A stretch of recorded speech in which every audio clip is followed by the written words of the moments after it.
Morning, everybody. How is everyone feeling about that one? I would imagine not particularly great.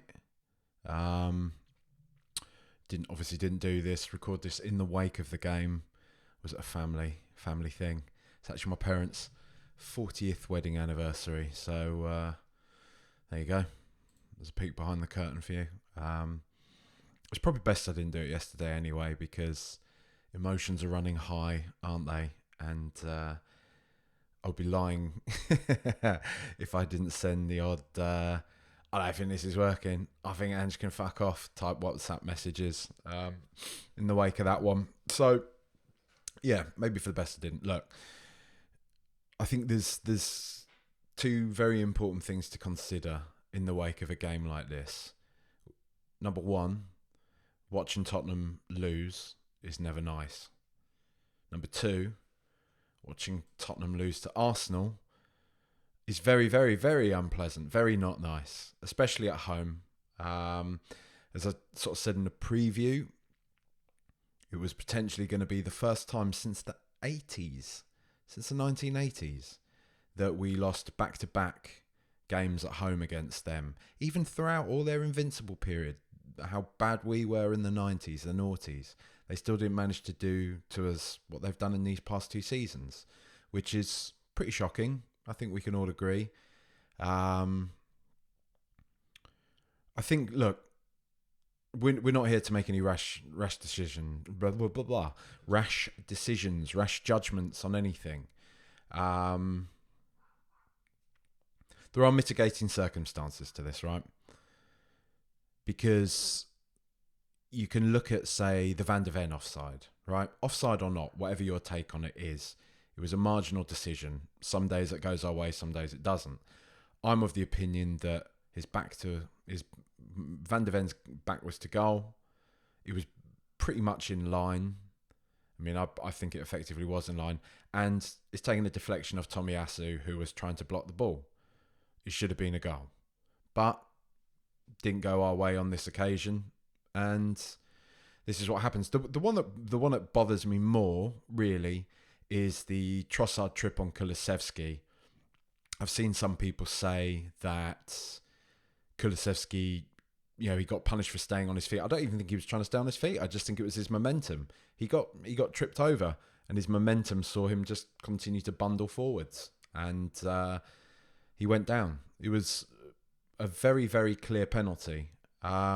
I've seen some people say on Reddit that on the American broadcast, and please, Americans, if you can attest to this, on the American broadcast, it says that Michael Oliver was flagged by VAR that he needed to review the incident, and he refused to do so, which is pretty strange. And given that 'tis the season for everybody writing to the PGMOL, maybe we should join in on that, because that seems pretty outrageous, because that was a penalty. And then it was obviously a 2-goal swing, wasn't it? Because Arsenal went up the other end and scored. The problem with this is, though, as much as we can sit here and bellyache about decisions that should have gone our way, which is fair, it is a mitigating circumstance, as I said, to a degree. The issue is, however, that really we gave Arsenal 3 very preventable goals. Maybe let's just say the Saka one's a bit harsh. I know people are very quick to jump on Ben Davies there, and he maybe should have done better, but still. Look, in my opinion, Bukayo Saka is lauded in the fashion that he is because he's a brilliant footballer that is doing that to all manner of players, right? Could Ben Davies have done better? Yeah, but it is Bukayo Saka at the end of the day. And he skinned him and he scored a decent goal off the back of it. So I think we're getting into the territory where things are probably, if we're calling that a preventable goal, then I think that's very, very, that's on the thicker end of the subjective wedge, right? When we're talking about 2 pretty easy corners that Arsenal have scored, and this is a pattern amongst Tottenham all season long, us conceding from corners, us conceding from set pieces. And I know the quotes attributed to Ange have been kind of mushed about and melded to suit certain hyperboles and certain agendas and everything like that. But, the manager has effectively himself still come out and said afterwards that he doesn't consider coaching set pieces to be of the utmost importance to him. He said such a thing previously. I think that is a bit of a question mark over him. I do. I think there's a lot of good to Ange Postecoglou. Tottenham dominated a fair bit of the play yesterday. Again, I do have to say, I think this is kind of people running with stats and not combining that with the eye test. The eye test suggesting that Spurs didn't really create many good opportunities yesterday. Arsenal were all very comfortable, and I'm sure Arsenal were quite happy having Tottenham kind of knock the ball about in their own half without any real menace to it. I believe we had one shot on target the whole game. It felt like every time the funny thing about this is being an Ange Postecoglou performance is that it felt that every time we were on the break, every time we had a chance to get clear of Arsenal, we sort of shat ourselves and passed it backwards. We slowed our own kind of counterattacks kind of needlessly a lot of the time. So, yeah, I know on another day that game could have been 1-1, 2-2. Spurs might have nicked it. I don't think so. I think Arsenal are a very, very good side. And I think had we gone 1-1, had we even gone ahead 2-1, I think Arsenal would have really kind of opened up and gone for us. And, I think Arsenal were pretty comfortable, barring maybe the last 10 to 15 minutes. Arsenal were pretty comfortable for most of the game. And I do have to say, I'm being honest, I think you're being quite disingenuous if you think otherwise. I've seen quite a few takes about, invert the wing, for example, is a big one. And I know he's a semi sort of parody account. It's hard to really work out, but he's been kind of on one today talking about how Tottenham completely dominated that game and everything. And, I think we can all have our opinions on sort of what people's different agendas and stuff are. But I think those kind of takes do make us look a little bit silly. And I'm not really here for it. Because I don't think it's a fair reflection to say that we dominated that game and we were somehow unlucky to come away from the game losing it, really, because Arsenal are a great side and I think they were largely comfortable for most of the game, and I don't really think we bothered them too much, really. So yeah, I mean, it's disappointing. I mean, it's absolutely foul to lose to them again at White Hart Lane. I mean, we've beaten them once at the Emirates. Well, I think twice. So once in the league in the Emirates in the entire time of its existence, 19, 20 years probably. Beaten them twice there if you count the League Cup, obviously. Whereas they've already beaten us, twice at the new White Hart Lane? 5 years. And I know this is kind of like a moot point. There's, whatever, new stadium. But it's just quite disappointing that in that time, I use it more to just essentially make the point that I would say for maybe half the time the Emirates has been standing, we've been the better side than Arsenal. Maybe. Let's say just shy of a decade, we've been a better side than Arsenal. Really, we have. And I'm not saying this is some blinkered Spurs fan, and I know they'll say they've won FA Cups, but I think they would say that we have been better. We've been moving in a better direction than they have, and whatever. Yeah, and that whole time, we've still not really managed to do them. They always seem to be a team that can turn up against us. And it's just frustrating to see us lose to them. I don't think yesterday was... I mean, the game prior to this, last season's game, was about a lack of guts, was about a lack of commitment. And that was kind of, characteristic of a lot of the sort of death throes of the Conte era and just everything that it represented.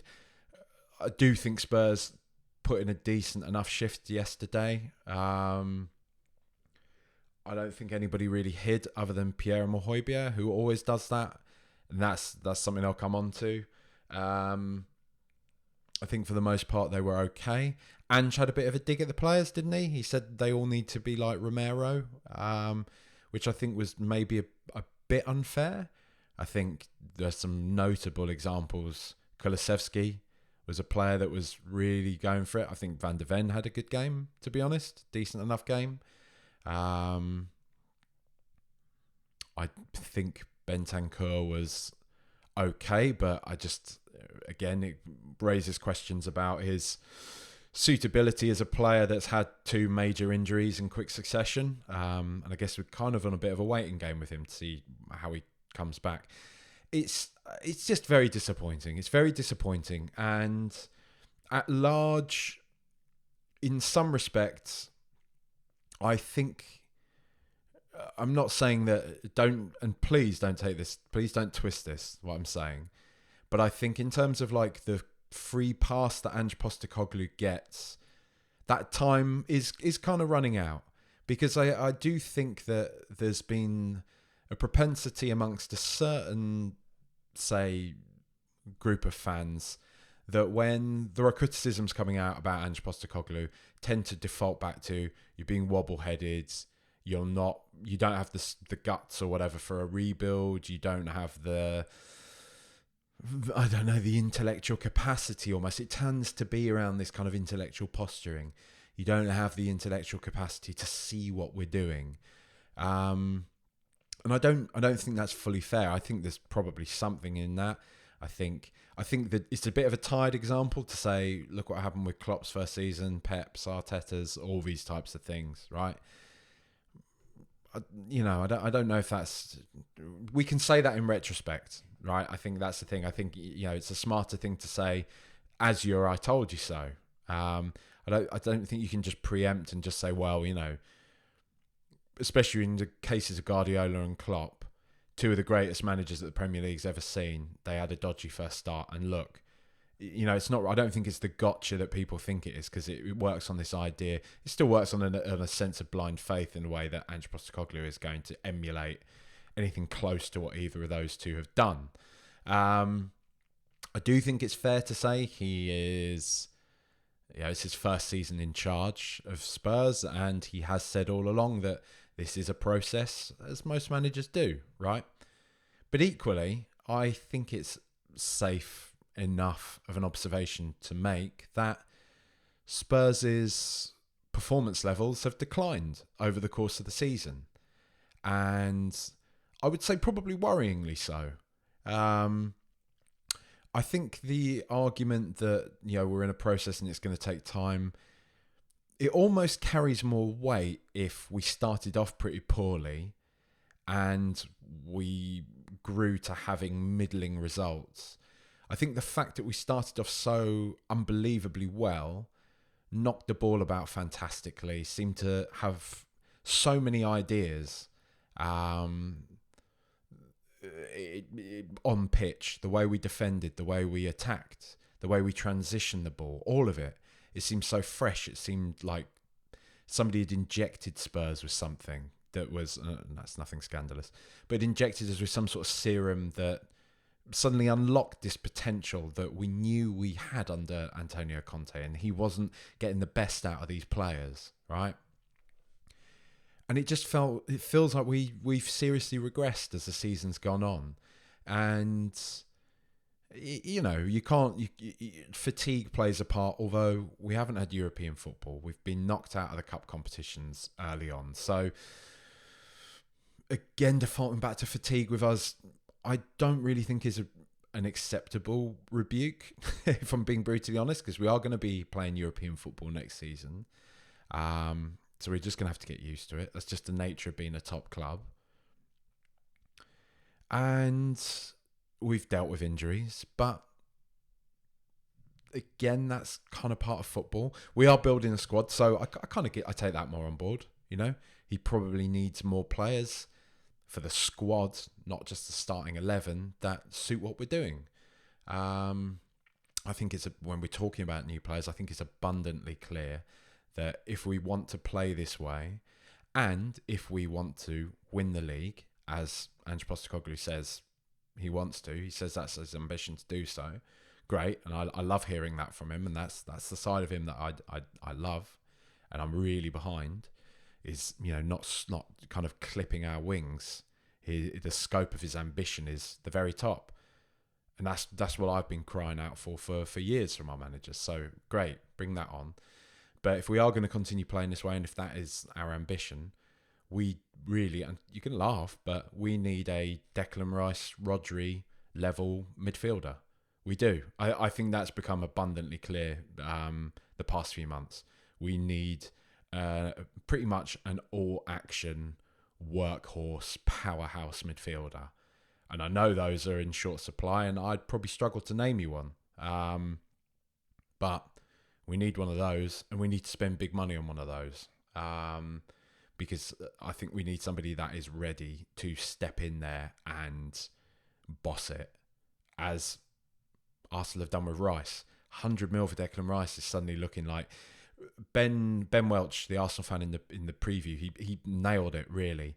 He said that in the time that they've signed Declan Rice, he's never once seen his price tag mentioned, and just to the respect that like he's such a good player, and he was just such a shrewd purchase really for Arsenal that it wouldn't really make sense to bring it up. I mean, I guess people would be doing that if he was playing badly, but I guess that's testament to the fact that sometimes you spend a lot of money on a pretty surefire bet. And let's be real, I think even your most ardent West Ham, Arsenal hate him, Chelsea too, hating Spurs fan is going to say Declan Rice is quality. Everyone knew he was quality. Head and shoulders kind of West Ham's best player. Head and shoulders, wasn't even close. Walks into any team in the country, really.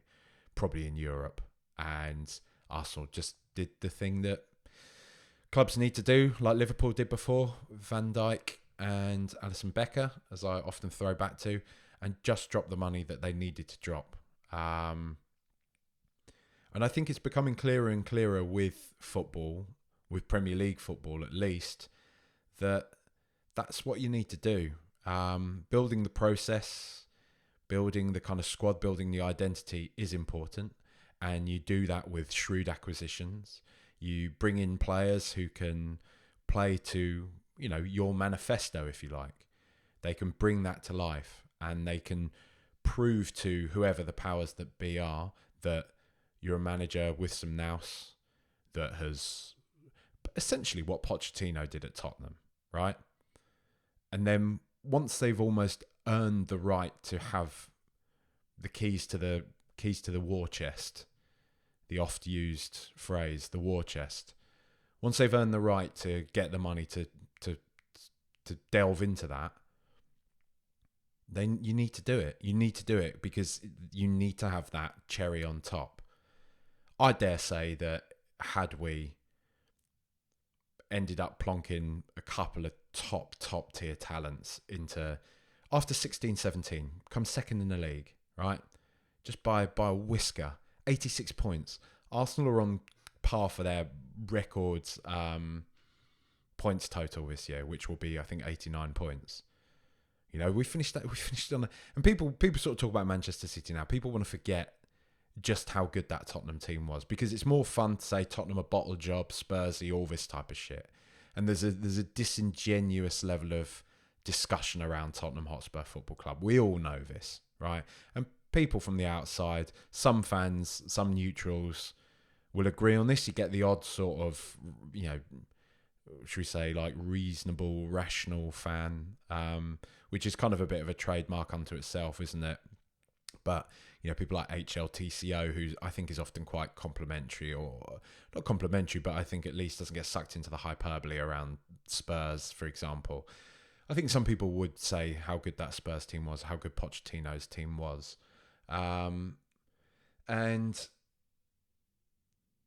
we felt from that point it just started to fall to pieces, didn't it? Danny Rose had his comments about our ambition. Eric Dyer wanted out, and this was a very, very good version of Eric Dyer. And I still think he's a good player. I said that all the way to the end, that he's a very good player, and he's showing that in certain respects at Bayern Munich right now. But but he wanted out, wanted to go to Manchester United, which was seen as a bit of a blow for us. Kyle Walker obviously left. You know, bit further on down the line, we started to have Harry Kane start to agitate to leave and everything like that. So, you know, I think even like Vertonghen and Alderweireld fell out with Poch at certain points, didn't they? I mean, I think it's less clear as to what that was about. But I remember when Kyle Walker left, that was kind of the first point when I was like, dear, this is our trend now. This is kind of where it's going. And I don't think many of us wanted to believe it. I don't think I really wanted to believe it myself at that point. But it started to feel like that was the beginning of the end. When really, off the back of the 16-17 season, it should have been, here you are, Mauricio. I know we're building this stadium, but we're good for it. We're an internationally recognised football team. We're a brand now. We're in the Premier League. We know there's going to be money coming. Let's dip into the coffers even further. What's an extra 100 mil on top of an already £1 billion worth of debt that we were in for the stadium? Here's the 100 mil. Go out, get those two players. We just come second in the Premier League. Go out, drop that 100 mil on those two players, and let's go for it now. Let's win it. Let's do it. But we didn't do that. And seeing Arsenal kind of doing that now, they still might not win it. Maybe it's just a Spurs fan in me. I've got the bad feeling they're going to do it though. I think I just kind of I can see us beating Manchester City, and I can see Manchester City maybe drawing one. I don't know why. I just don't trust City this year, and Arsenal just are really good, aren't they? And so, yeah, it's painful again to have that juxtaposition, isn't it? It's frustrating. It's frustrating to be a club that's the same size as them now. Everything, you know, whatever Arsenal fans want to say about us, we make the same amount, if not probably more money than they do now. It just seems strange that we're still hesitant to drop money, but maybe we will this summer. But it just feels like we can't get things in a row, right? We can't get our ducks in a row, can we? Because we're going to be going into the next season with a lot of questions as to how good or not we are, where we need to. I mean, I think it's quite clear we need probably a really, really good player. Nico Williams, for example, somebody of that ilk in the final third. We probably need a striker. I'm going to be honest. We definitely need, just like I say, a powerhouse central midfielder. Somebody, because, you know, part of it, and I don't really blame him for this, there's been a lot of tinkering with that central midfield pairing, because I think we honestly don't really know who's the best player, who's the best combination, who are the best players to start in those positions. But I think we need somebody that is unquestionably brilliant to start there. And really, we need proper backup for Udogie and Porro. We need players who are more suited to this system. Seems like we're trying to get rid of Jed Spence, so any of the hopes that Jed Spence is going to come back in and, you know, be the sort of player that we were hoping he would be, just don't seem to have much foundation at all. I don't know. It's just a weird one. It's a weird one, isn't it? It's just, it is frustrating. I think, you know, I know we talk about kind of Ange and the way in which he goes into games, and is it naive? Is it this? Is it that? I don't even really know on that one. You know, I don't even really know, because I like the way we play. I do. I kind of get his point in that. The one that rankles for me is the set pieces, because they're clearly appalling. We're clearly awful at taking them, and as bad as I've ever seen us at defending them. And I honestly mean that, as bad as I've ever seen Tottenham at defending set pieces. It's almost like when somebody gets a corner against us, it's almost a goal. Like it's getting that bad. It really is. We definitely need to. Somebody at the Premier League definitely needs to address there needs to be some clarity around the obstruction of the goalkeeper, because that was happening all day yesterday to Vicario, and it keeps happening. And people say he needs to be strong, but what's the fella supposed to do? There were. I think it was for their third goal. Ben White was literally just backing into him, just pushing him out of the way. It just seems quite mad that we're in this place, really, where it's gone from goalkeepers are this overprotected breed to now goalkeepers just can be fouled, and they need to kind of get over it. It's very strange. Yeah, I said I was going to have a dig at Pierre Højbjerg, and I'm not going to say anything that you haven't heard me say before about him. I think he brings a panicked lack of control to games when he starts them. How many times do we need to see the experiment of Pierre Højbjerg starting games? It never goes well. His positioning's awful. And I was making sure to watch this because I was like, I don't just want to kind of skim over this. I don't just want to have this kind of confirmation bias. In that first half, his positioning's terrible. He will stand behind an Arsenal player and wave his arms around and ask for the ball. It doesn't make space for himself, doesn't make himself an option. And it leaves our centre-backs under pressure constantly. It means Bentancur's having to drop back constantly further to do the work that Pierre Højbjerg is supposed to be doing. I'm not here for it. I'm not here for it. Bring on Pierre Højbjerg when we are winning a game and we need to shut it out, and the opponents are raining down attacks upon us. You need him in there to just chase everything, break up play. Fine, he can do that well. I'll give him that, and he's done that well on several occasions. He can even exploit sometimes when the opposition are coming at us. He can sometimes exploit the pockets of space that they leave open because he has a decent enough range of passing on him. He actually does, funnily enough. However, when we want to control a game, and I've said this time and time again, but when we want to control a game, when we want to be on the front foot, he is not the man to do it, ever. And I just rolled my eyes a second I saw that he was starting the game. I didn't get it, and I don't get it. I just don't understand it. I don't understand it with him. Timo Werner, I mean, went off early, didn't he? So I don't know. It's a funny one, but I almost I sort of went on that thing a couple of weeks ago about him, and I'm like, I can't really be bothered to kind of go on about Timo Werner because we are going to sign him. I think we know that's going to happen, don't we? And what's the point of, kind of getting wound up about something that is going to happen? But I don't think we should sign him. I think, there are some good things to what Timo Werner does. I've called them out myself. But at the same time, I don't think the aura around Timo Werner is banter. It's failure. I don't think any of the other top clubs in the country signed Timo Werner. I think Aston Villa probably turned their nose up at Timo Werner. I just don't think it's the right move for Tottenham to do that. I just don't think things at times are bigger than just, well, he's got some really good dribbling stats this season and he's put on a couple of assists. Football is bigger than that. I do think it is, and people rage against this stuff. People don't want to accept this, right? Some people want to view football all as an intellectual pursuit, and that's not just a dig at stats stuff. Stats and just this kind of I'm above emotion, and I saw a lot of that yesterday. I'm sort of avoiding Twitter nowadays.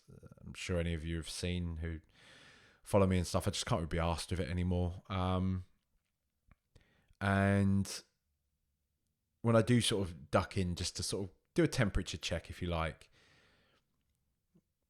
people are losing their asses after we've lost to Arsenal at home. That is allowed, That really is allowed. I don't think it needs other Spurs fans coming in to say, oh, I can rise above this.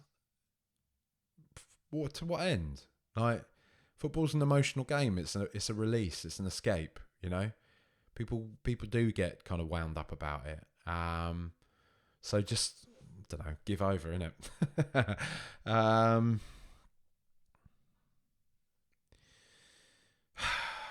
let's do the players.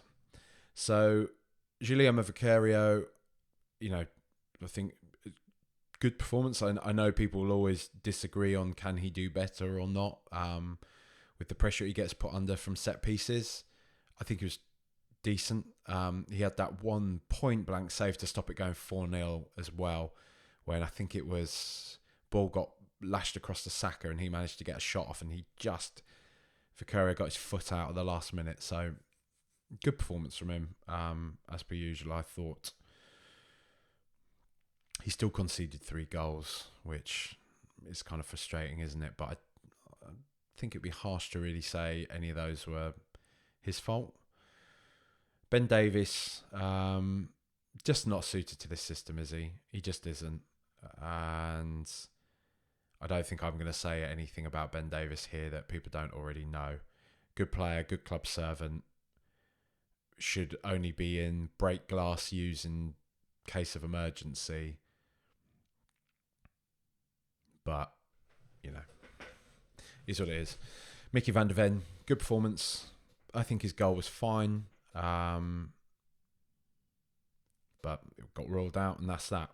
A few times when we were, a couple of times anyway, at least, when we were in the ascendancy in the last sort of 10-15 minutes or so, chasing that goal, we saw his attributes come to the fore when he's sprinting back and stopping Arsenal from essentially scoring, so he's perfect for that.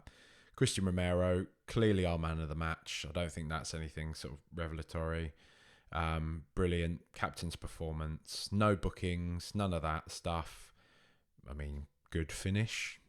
It was kind of an error from their part, but still he capitalised on it, so good on him. Didn't stop fighting to the very end, was well up for it. Yeah, good on him. Speaking about bookings and stuff, I do want to say one of my salty points, and this will be one of my Tottenham fan things, and if Arsenal fans find it and clip it up, fine, I couldn't give a fuck. But we've had bookings for Van der Vaart, we've had bookings for Eric Dyer, and I want to say somebody else as well in the past, for goading the opposition fans in the North London derby. Why is it that Saka has managed to twice run up to our fans, cupping his ears, goading them, and not get a yellow card for it? I don't get it. I thought, especially in games like this, in derbies, and I don't want to suck the joy out of football and all this type of things. I know this is what it's about, but my point is, when the rules are applied one way and not the other, that's what leads to this sort of feeling of discontent. If this is going to be liberally applied, if we are going to have it, right, that star players from teams can run up and start winding up the home fans in games, then let's have it. Fine, right? But we're always told about, like, no, this isn't, they can't do this anymore. So why is he running up, cupping his ears to the home end? Why is he being allowed to do that? And in a really provocative fashion. I think we all saw it after his goal. Do you know what I mean? He's run up, cupping both of his ears. It's piss take, Anyway, Pedro Porro, decent enough performance, I thought. Whatever. Pierre Mahoybier, I can't wait till he's not a Tottenham player anymore. That's all I can say. Rodrigo Bentancur, sort of spoke about him at the very beginning. It's hard to know. I thought he was pretty decent yesterday, but also not at his best. Will he ever reach his best again? Who knows? He's got credit in the bank because he's such a he's a fantastic player. He's shown how brilliant he can be in the past, but that player has had 2 major injuries, so it remains to be seen if he's gonna come back to the levels that we have seen from him previously at Tottenham. Timo Werner didn't really have enough time to impress himself on the game, went off injured. James Maddison, bit of a worrying one. He's not been in very good form at all. I think he was pretty dirge yesterday, if I'm honest. Petulant, gave away one pretty sort of notably silly free kick outside our own area when I can't remember who it was, but he yanked them back right in front of the referee, and I just thought, what are you doing, fella? Like, what's going on? Um, it's not clicking for him at the moment at all. And I don't know. I'd expect more from him. Was talking about him on one of the Patreon pods, patreon.com/RTR pod. Thursday pod. We do a Thursday roundup pod, myself and Phil. And we were just sort of discussing on there whether or not if his season ends in the way that it's kind of been for the past month or so, would we say on balance it's been a good season for James Maddison? And we kind of landed on no. He started off very, very well. He has had a big injury in the middle of that season, so it is always worth remembering that. But, and that can, that's a factor in everything, but it still doesn't take away from the fact that his on-pitch performances have been disappointing. They have been. Would expect a lot more from him than we've seen. Hopefully, he goes into the new season with renewed confidence, fully fit, and we see a much better James Maddison. But we're not seeing that lad that was banging in worldies and hitting nice free kicks and 30-yard shots and whatever that we saw at Leicester. We're not even seeing the lad that we saw at the very start of the season with Spurs, like managing, who was taking players on, weaving around players, was being that kind of like Eriksen, like +1 in a way. A more mobile Eriksen, quicker, passing the ball about, creating opportunities, being the creative fulcrum of the side. He's just kind of disappeared into himself a bit. And I do think it's fair to say that it has been, on balance, a pretty disappointing season if he doesn't kind of improve in the next few games. But, I still sort of got hope that he can turn it around for next year, maybe, Dejan Kulusevski, up there with Romero, I think, for being one of our best performers yesterday. I think his ball retention is just crucial for us, for this system, to allow us to have players moving around him, buzzing around him, creating space, moving into kind of dangerous positions to make something happen. Sometimes it all feels a bit rushed. It feels like we've got a lack of control on the pitch in most areas a lot of the time. Whereas Dejan Kulusevski kind of gives us that in the final third. He never stops running. That's an important thing to remember with him. And yeah, he puts in a shift. And yeah, I think he's integral to the side in many respects. He's had a dip here and there, but I put that mainly down to fatigue. He's one of the few players that completely stepped up in this season during our kind of blip part. After Chelsea, after we got the kind of injuries, after we had people disappearing off for international duty and everything like that, he was somebody that really, really stepped up. So, yeah, great. Son Heung-min, just, I don't know. There's that part of me that thought, at the start that he was better suited to this position on the pitch, but I'm not sure that he is, Maybe we need more of a kind of a centre point there, because when people aren't given a space for him to run into, he struggles a bit, I think, Sonny. Look, he still scored a goal. He still stepped up in a North London derby, and when he's been asked to do so, slotted it home. So, he deserves plaudits for that, because he is our captain and he is often reliable in those sort of situations. We're just talking about imbalance of play. Can he do it sort of week in, week out anymore? I don't know. He is getting on a bit. This is a seriously intense system that Ange Postecoglou plays. There will be some talk, and I think there has already been some talk, the likes of Nico Williams, and when we're talking about legacy planning for Sonny.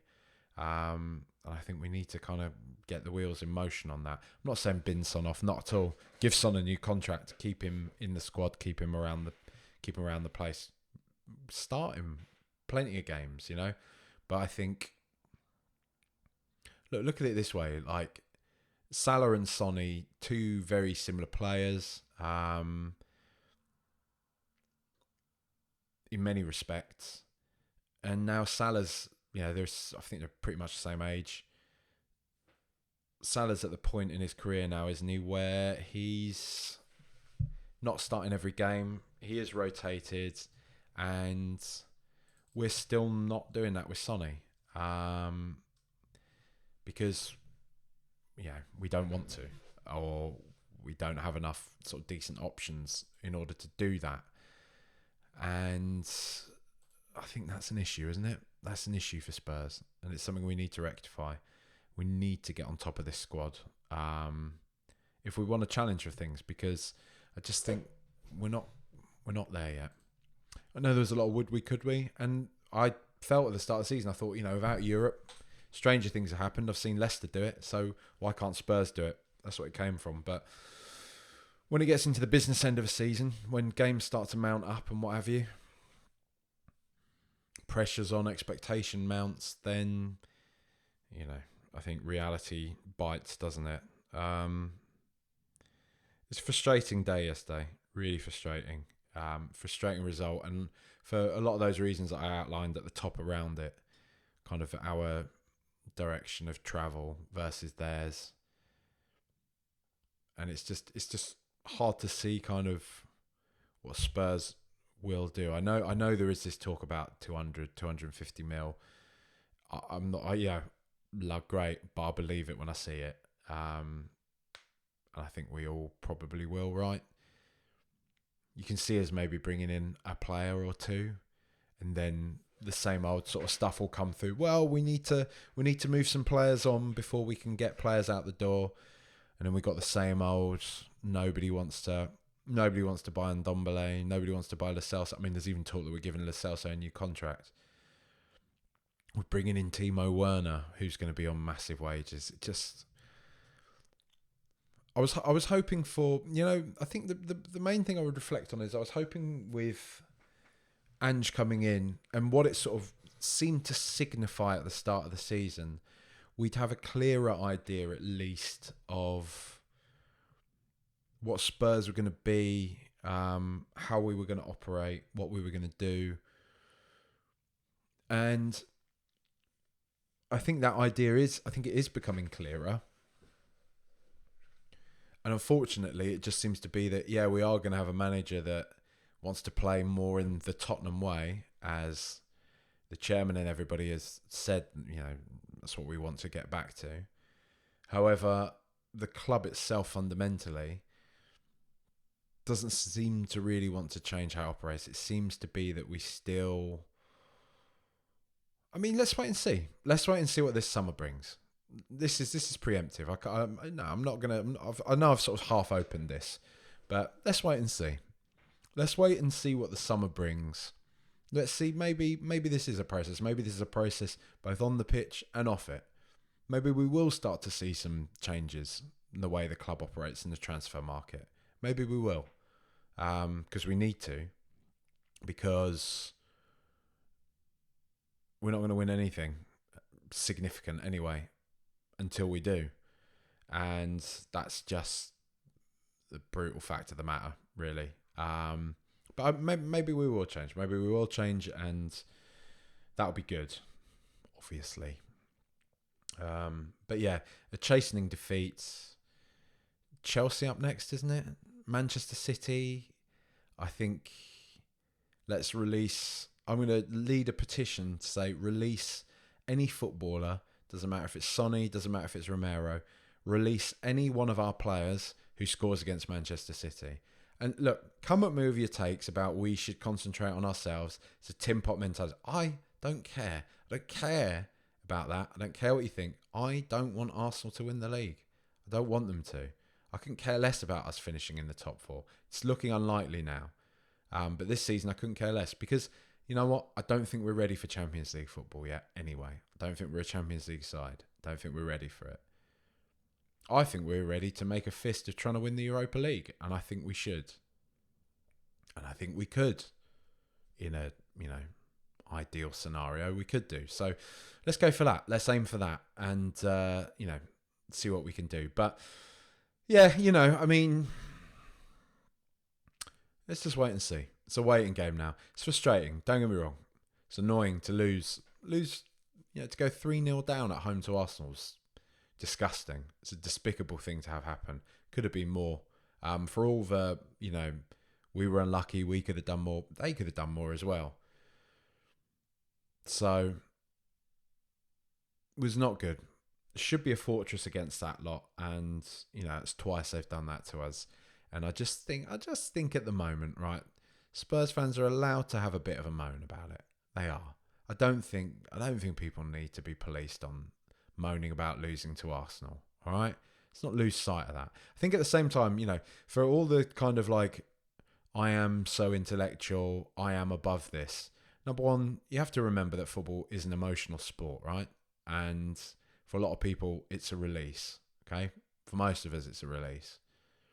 So the sort of posturing around it is tedious. It really is.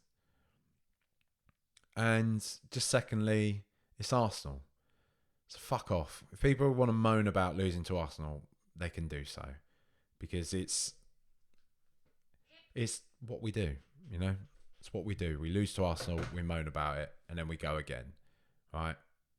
This fan base, this people, you don't... Fuck off, man. It's boring. But yeah, I don't think we need to be calling for Ange Postecoglou's head either. Don't need to be doing that. Probably a bit of perspective required, Yes, we've been battered by Arsenal. It's not pleasant, but they are well good, and we're not that good. I don't think we are that good at the moment. Anyway, so is what it is. But anyway, yeah. Sorry it's a day late. Probably for the best. Hopefully, it's helped a bit. Anybody, if you do want to sign up to the Patreon, please do patreon.com/RTRpods. If you don't want to do that, but you want to support the show, please just share it. You know what I mean? Like on YouTube, ratings on wherever you kind of listen to podcasts or anything like that. And, grand. Come on, you Spurs.